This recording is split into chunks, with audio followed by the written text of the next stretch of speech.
Carly in therapy and they get her formally diagnosed with major depressive disorder and adjustment disorder. And they get Carly on some meds. So Carly starts taking these meds, but unfortunately the meds don't seem to be helping. She's still having mental issues. So now what's she gonna do? Well... Hi, please leave a message. Hey, it's Michelle. Oh my goodness, you won't believe who I just bumped into. Call me back if you want to know.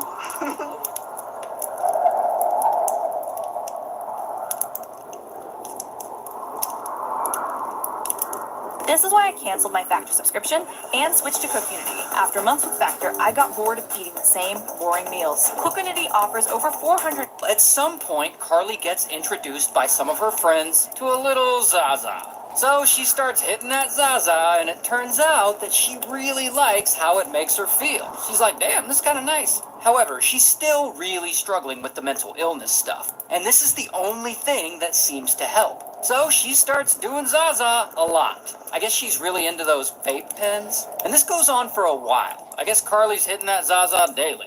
Here's the thing though, she does this so much that her friends start to notice that she's high all the time, and some of them start to get worried, because this isn't like her. So fast forward to around the time Carly is 14 years old. She's still having mental issues, and these problems seem to be getting worse. So they take her off her old meds and they put her on some new, different meds. But still, none of these prescriptions seem to be helping, and the voices in her head continue. Now, here's where things get crazy. One day, she wakes up and she has to go to school. Her mom, who we'll just call Mom drives them both to the school, because Mom's a math teacher at that same school. And so Carly gets to school, and while she's there, she meets up with her friends. And one of her friends is really concerned about all the Zaza Carly's been smoking lately, and about all those burner phones she has. Because apparently Carly has a bunch of burner phones linked to secret social media accounts. I guess she doesn't want her parents knowing she has social media accounts, so she creates them with burner phones, and she'll use them to message boys and stuff she knows her parents don't approve of, stuff like that. Anyway, so this friend confronts Carly, because I guess he's worried about her. He's like, you're smoking too much Zaza, Carly. And Carly, she gets mad, like he's all up in her business. And they get into a big argument, and it escalates. And Carly ends up cussing the kid out. So that friend, in turn, he gets mad, and he goes and sends an email to Carly's mom, and bro tells her everything. About the stuff Carly's been smoking, about the vape pens, about the burner phone she's got. And mom reads this email, and she's like, oh, hell no. Vape pens and burner phones? She is not gonna let this slide. So at the end of the school day, boom, mom confronts Carly about the email and about all the things Carly's friend told her. And mom is, of course, super mad. No one knows what was really said between them, but it's safe to assume mom goes off on her. And on the drive home, she's all mad, and Carly's mad too. But she's also panicking, because she knows mom is probably about to search her room and find her shit. So they get home, and mom goes straight to Carly's bedroom, and she starts investigating, tossing the room, going through her stuff, looking for these alleged vape pens and burner phones. And this is where Carly flips, and she gets a terrible idea that's going to affect her life forever. Carly low-key sneaks into her mom's room, and she lifts up the mattress on the bed, and she grabs her parents' pew-pew. And then she creeps back toward her bedroom. And you can see her walking by on their home surveillance system. You can see here that she's got the pew-pew behind her back. So then Carly goes into her bedroom, where mom is. And mom actually just found 4 of her vape pens. So things are about to get tense. But before mom can say anything to her, Carly points the pew-pew right at her face, and she pulls the trigger. Blam! Blam! And mom falls to the floor, and Carly fires one more time. Blam! This unalives mom.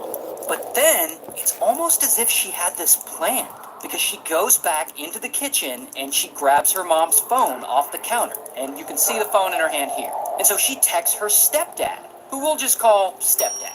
So she texts stepdad, and she pretends as if she's her mom, and she asks him, "When are you coming home, honey?" And stepdad replies like, "Just finishing some things up at work." Now Carly wants to know when he's coming home because when he gets there, she's about to unalive him too. And strangely, after she texts her stepdad, Carly starts singing to her dogs, as if she didn't just murder someone.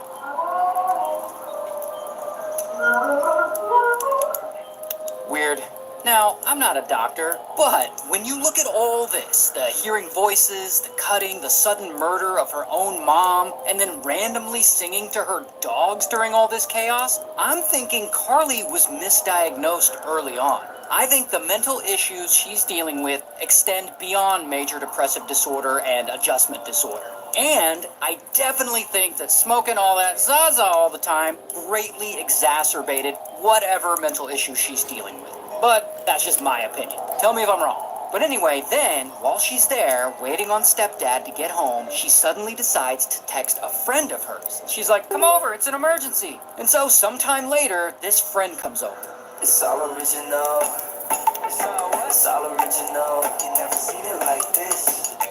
I got something you don't want to miss. The best part, I got you on the list. And we'll just call her Friend. So Friend comes with seeing a dead body, but Friend doesn't leave, so I guess she's okay with all this. Instead, Carly tells Friend to wait outside, because when her stepdad gets home, she's gonna unalive him too. So Friend goes outside and chills while Carly sits inside waiting for her stepdad to arrive. And soon enough, stepdad pulls into the driveway, and he has no idea anything bad has happened in this house. And so he walks in the front door, and right as he walks in, Carly is waiting there. And she's got that pew-pew, and she points it right at his head, and she pulls the trigger. Blam! Luckily, somehow, stepdad moves out of the way at the last second, and Carly misses his head, and the bullet just grazes his shoulder. So then, boom, stepdad lunges toward her, and he grabs the pew-pew. Blam, blam, it goes off a few more times, but luckily no one is hit. And so stepdad overpowers Carly, and he wrestles the pew-pew out of her hands. And she freaks out, and she exits the house, and she flees. And you can see her here on security footage running away quickly, and you can see her friend following her here. And so stepdad is injured, and he's totally flipping out, and he calls 911. And then police get there, and he tells them everything that happened, and pretty quickly, there's a whole-ass manhunt looking for Carly, with a police helicopter and everything. But it doesn't last long, because soon enough, they find her not too far away, hiding in one of those big drainage pipes. And so, bam, they arrest her. Here's her mugshot. Also, here is some footage of her detained in the back of the police car. Anyway, Carly goes to trial and she pleads not guilty due to insanity, but the jury doesn't buy it and they find her guilty, and she's sentenced to life in prison. So this girl, her name's Kara, and Kara is about to get kidnapped by a motherfucking serial killer. So one day, Kara had just stayed the night at her friend's house, and she's helping her friend with her chores, and she volunteers to go outside and water the plants. So Kara heads out to the front yard, she grabs the hose, and she starts watering all the flowers and bushes. And that is when she notices a car driving by. And it's no big deal, but then the same car drives by again, and it pulls into the driveway and parks. And then a guy gets out, and he has a binder, and he's like, "Hello, are your parents around?" And Kara's like, "Oh, this is my friend's house." And he's like, "Well, are your friend's parents home?" And Kara's like, "They're not home right now." And he's like, "Well, I'm giving out magazines. Would you mind giving these magazines to them?" And then he steps forward to hand her the magazines, and that is when, bam, he pulls out a pew-pew, and he points it at her. And he's like, "You're coming with me." And he grabs her, and he opens her, and he gets in the car, and he speeds away. And poor Kara, she's in this container, and she's just panicking. About 10 minutes later, the car pulls over, and the guy opens the container, and he ties Kara up, and he makes her get back in.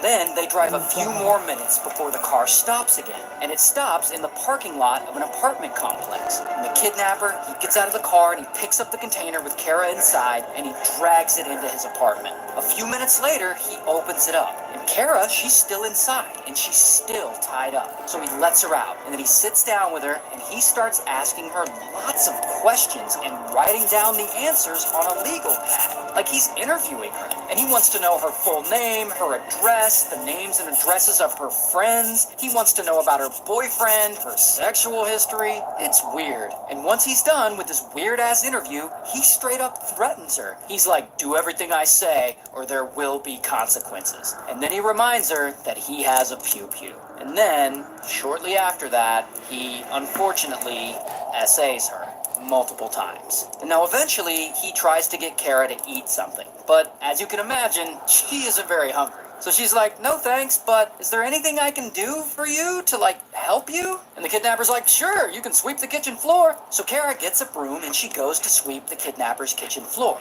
Now, she doesn't really want to sweep this turd's kitchen floor. She wants to appease him so that he doesn't flip out and, like, suddenly unalive her. And she also wants to learn as much information about him as she can. Because Kara plans on getting out of this, one way or another. And she wants information to identify him. So she starts memorizing facts about the kidnapper. And while she's in his kitchen sweeping, she uses this opportunity to get close to the refrigerator. And pinned on that fridge are magnets for his doctor and his dentist. So she memorizes the names of his doctor and his dentist. And she just keeps on collecting more and more info on him. Like, she strikes up a conversation with him and she learns that he was in the military. Specifically, he was discharged from the Navy. And at one point, she's in the bathroom and she finds a hairbrush with long red hair in it. She also finds feminine hygiene products. So she knows a woman with red hair probably also lives there with him. She also sees that he has a pet guinea pig and a pet lizard, and she memorizes all of this information too. And then, finally, hours later, it's around 2 or 3 in the morning, and the kidnapper, he makes her take a Valium. And then he takes her and he handcuffs her to his bed, and he restrains her right leg. And then he lays down next to her, and he falls asleep. And that is when Kara is like, all right, this is my chance to escape. But then, the Valium starts kicking in. And she's out.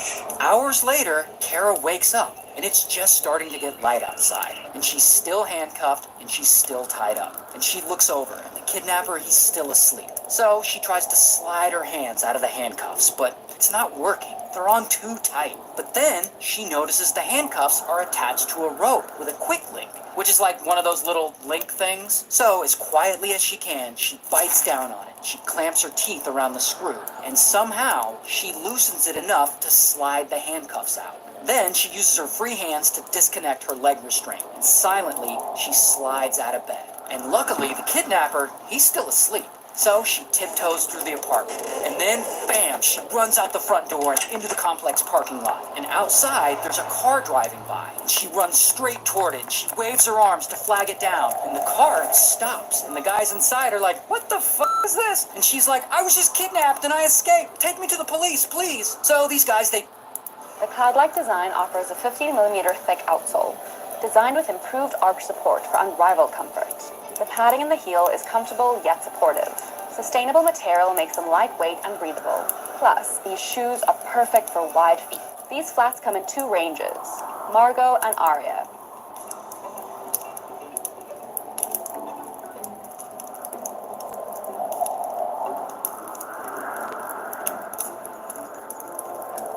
A lot of people ask us what we feed our dog